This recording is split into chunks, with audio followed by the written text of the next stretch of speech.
I agree with you, Tony. It's very exciting to hear the spread of people that are listening.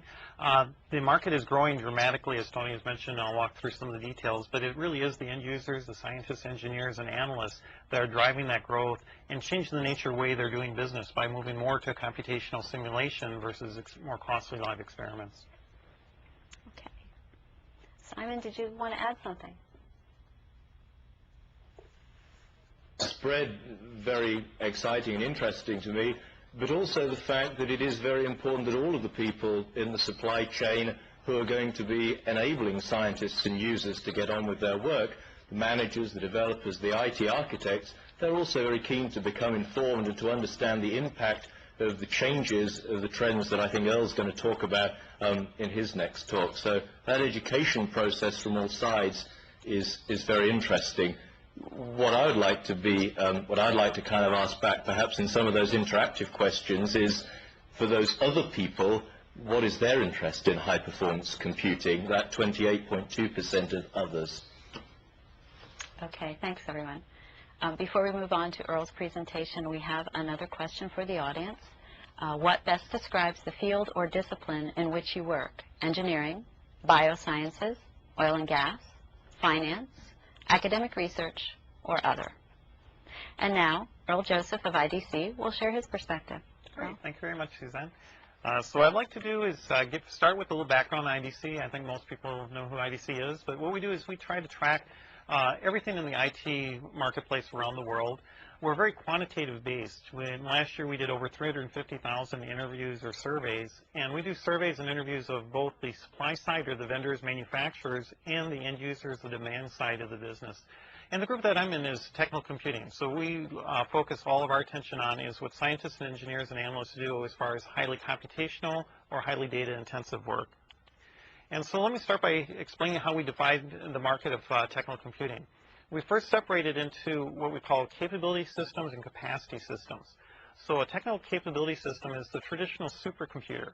And these are really systems that are purchased to solve some very large demanding problems. At the same time, you'll have a large number of other users using the system, but the primary purchase reason was to solve some very, very high-end problems. Typically, these systems cost between starting at $2 to $4 million up to as much as $200 million for just one system. And then the rest of the market we divide into capacity systems, starting with the technical enterprise, which are systems that cost $1 million or more. Divisional are systems that sell for $250,000 to $1 million. Departmental are systems that are $50,000 to $250,000. And more recently, we've added a new category called the technical work group, which are systems for selling for less than $50,000. Now, we had to add this because the low end of the market is really where the dynamic growth is going on. And there's various revolutions and evolutions taking place. But the departmental segment had actually become half of the market, and that's why we split out the technical work group. So with that, I'd like to give you a summary of what's going on in the overall technical computing marketplace. It's been the highest growth IT sector, even higher growth than the gaming industry. And since 2002, the growth rate's been 94%, which is just tremendous. Last year alone, the growth rate was 24%. It's now a $9.2 billion a year market as far as technical servers. And as I mentioned, there have been some evolutions and revolutions. Clusters have really been a disruptive force. Chris Willard and I were very concerned 4 or 5 years ago that the price of clusters were going to drive the market and shrink the market because they were so much lower price, people wouldn't have to spend as much. And fortunately, the exact opposite happened, is it brought technical computing to a much broader base, and it was a third of the market in 2004. It's now close to half the market in 2005, and now that we're halfway through 2006, which isn't showing on the chart, it's exceeded half the market. It's running around 55%. Now, the concern we have, though, is if you look at the high end of the market, the real traditional supercomputer portion of the market, that part of the market actually has declined by 13% since 2002. So we see a very different trend there, and that is the very large systems are being purchased by large government organizations, national labs, and a few other places. But the industrial customers are taking more advantage of clusters as opposed to the traditional supercomputers. And when I mentioned strong growth at the low end, if you notice the last bullet there, the work group segment, the one selling for less than 50%, grew by 200% over this period. The departmental, the systems less than 250,000 but more than 50,000, was 155%. These are just phenomenal growth rates that are taking place, and that's why we really believe this is a revolution in the market.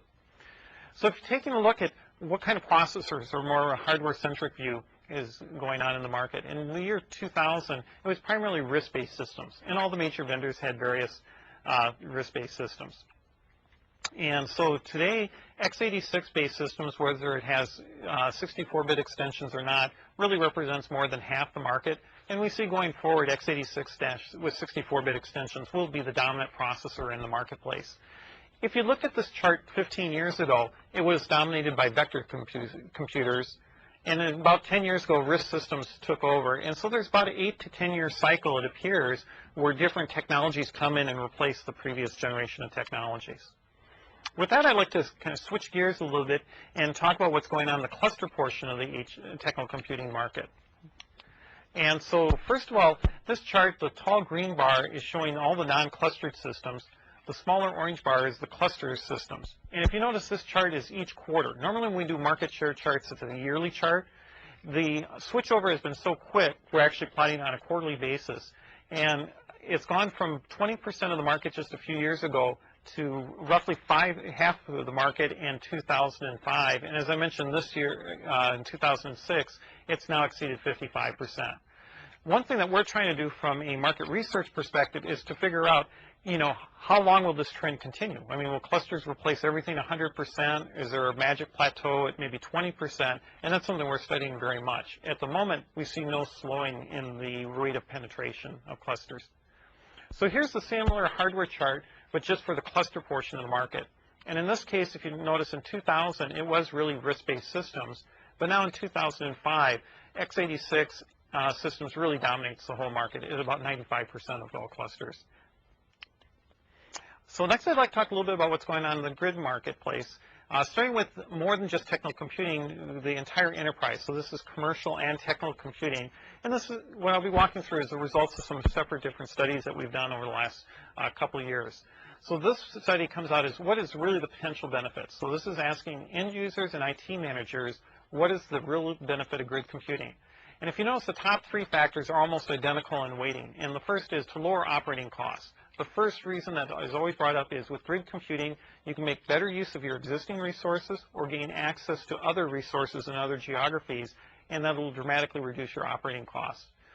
The next issue, though, or advantage, is to provide better service level performance. This was a very key one, and that is whether you're a finance institution, a government national lab, but to provide better service performance to your customers and clients is a very important factor. And then the next one is to respond to changing business events. This is one that we've actually seen the most progress as far as like utility computing. This is where you have major peak loads or some new business comes in. Instead of taking a year to build a new computer room and buy the computer and everything, with grid computing you go out and acquire the cycles very quickly, and so you can respond to it. And then on the other side, if the project's over or if your business changes in a different direction, you can stop purchasing those cycles instead of having to worry about what you do with all the capital assets. So then let me focus a little more in technical markets. So one thing that we've been measuring is of all the servers installed in the world, how many of them are on a grid or actively on a grid? And our definition to be actively on a grid does not mean that it's 100% used on a grid. It simply means that it's available for use on a grid, and at some portion of the time, some portion of the cycles are made available on the grid itself. And in 2003, when we were measuring it, we felt that it was only about 2 to 3% of the servers out there. In 2006, it's just shy of 15%, and we expect by 2008, about a fourth of all servers will be actively on a grid. So just tremendous change taking place here, much like the tremendous change that happened with clusters. The one part of this that we're still trying to figure out a way to measure, though, is what proportion of the cycles are actually being shared out externally on a grid versus internally. And that's a little harder to measure, but we are working on that. So looking at the industrial use of grids, we split up the marketplace as far as buyers or end users into government, academic, and industrial users. And so this chart here is addressing the industrial users. And what we're seeing right now that it's really starts in some real key technical workloads in the manufacturing area and in the financial area are kind of the two larger areas that started, and now is moving into the other areas.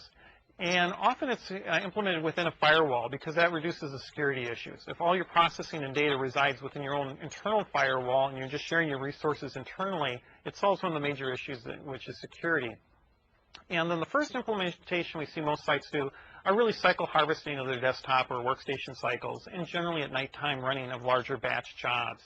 And we found that this is it's very cost effective, and there's been a side benefit to it. Frequently organizations buy a better desktop than for all their engineers and financial analysts. For example, they quickly move to dual processors, larger storage, and other things like that.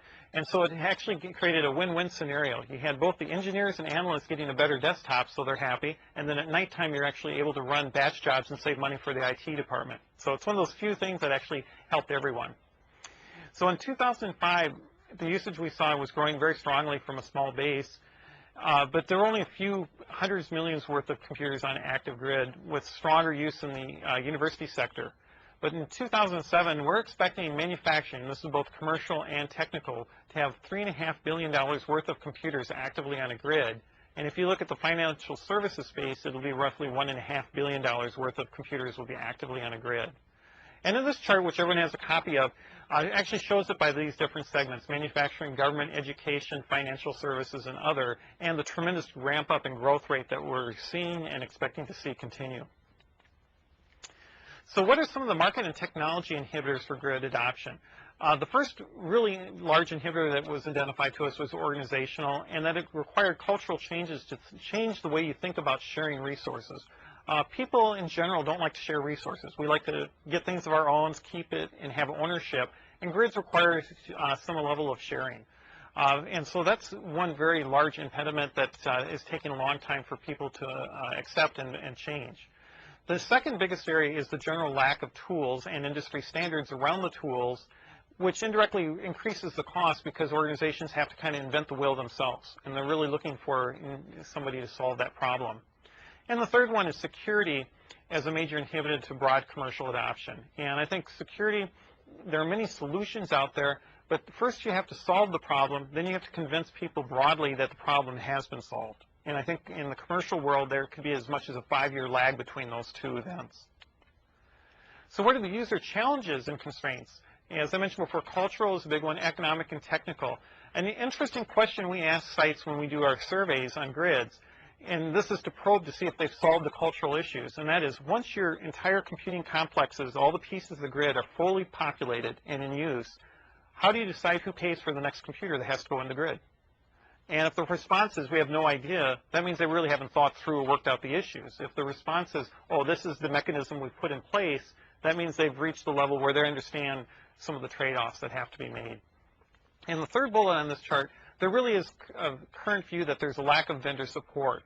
To really implement a grid right now, you have to buy pieces from many vendors. Some of the larger vendors are starting to package a few things, but there isn't a single vendor that can provide complete support for grid implementations. And in particular in the commercial sector, that's crucial. And so we view it as kind of an evolution, actually, in grid computing is really an evolution of the distributed computing concept. It adds a dynamic nature and a virtual nature to distributed computing. It also adds the ability to have things much more geographically dispersed. And we view the internet as really the backbone of grid computing right now that we're seeing in the larger scale grids that are outside of firewalls. But the key part is it's a dynamic structure. In other words, computers can go into the grid, they can come out of the grid, and you don't normally have to get permission to do that, and not necessarily are you informed of which computers are in or out of the grid at any point in time. But a key part is this multiple ownership and multiple control as far as our view of what's unique about grids. So in summary, I'd like to just hit the highlight points. Why is commodity and cluster computing so hot in the marketplace? Why are so many changes taking place? And generally, everyone says, well, the price performance is good, it's a price issue. And so Chris Willard on our team went through our data structures and tried to figure out really what is the price performance advantage of commodity computing. And if you notice in this chart here, we've divided the world of all shipments of servers into 3 broad processor categories. Anything that's x86 based, anything that's EPYC or Itanium, RISC processors, and vector processors. And if you look at the last 2 columns, because those are the most interesting ones in this chart, the system's dollars per CPU. And by systems dollars, I refer to an entire system purchase. So it includes the bundled software, memory, the interconnect to it, and even if there's a little storage in the core part of the system. So we take the entire, what was purchased as a system, and divide it by the processors. And if you're purchasing an x86-based cluster, it's just shy of $2,000 a processor. If you go to an EPYC or Itanium, it's just shy of $7,000. In the risk world, it's between $12,000 and $14,000. Some of these numbers fluctuate